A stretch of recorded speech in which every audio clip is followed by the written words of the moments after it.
मित्रांनो नमस्कार, पंढरी पाटे. तुम्ही पाहू शकता स्टेट ऑफ महाराष्ट्रामध्ये स्थानिक लेवलवरती नगर परिषद नगरपालिकेच्या इलेक्शन होऊ घातलेल्या होत्या. सत्ताधारी पक्षाचा जर आपण विचार केला तर त्यांच्याकडे ऑलरेडी त्यांचं अधिकृत चिन्ह आहे. भारतीय जनता पार्टी असेल, शिवसेना शिंदे गट असेल, राष्ट्रवादी काँग्रेस अजित पवार गट असेल, काँग्रेस असेल, अशा महत्वाच्या पक्षांवरती चिन्ह आहे.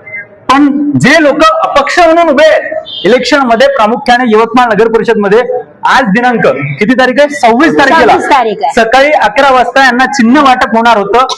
पण कोर्टाने जो आदेश दिलेला आहे की जोपर्यंत आम्ही निर्णय देणार नाही तोपर्यंत कुठलीही प्रोसेस कंटिन्यू करू नका.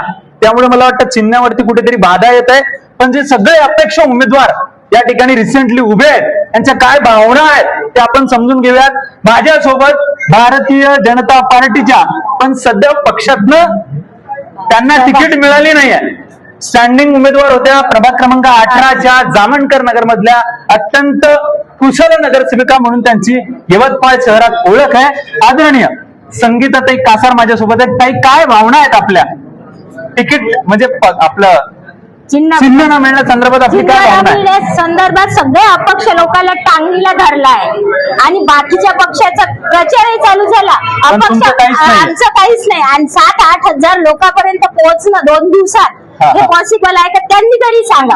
आणि विनाकारण म्हणजे चिन्हासाठी आता देतो, दुपारी देतो, कोर्टाचा निर्णय आला नाही, हे आमच्या अपक्षासाठीच का बरं?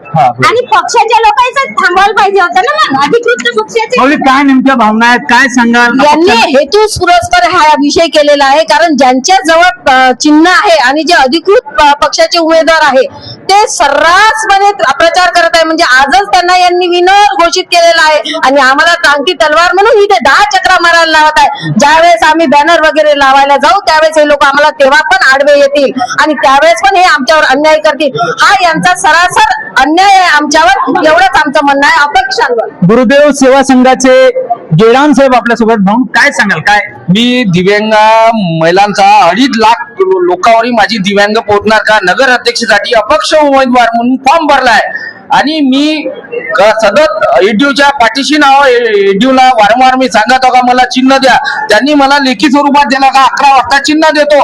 यामध्ये चिन्ह मिळालं नाही. विशेष म्हणजे बाप जेवढे अपक्ष आहेत त्यांना खतम करण्याचा यांचा डाव आहे आणि 100% यांचं राज्य राहायला पाहिजे आणि यांचं हुकूमत राहिली पाहिजे.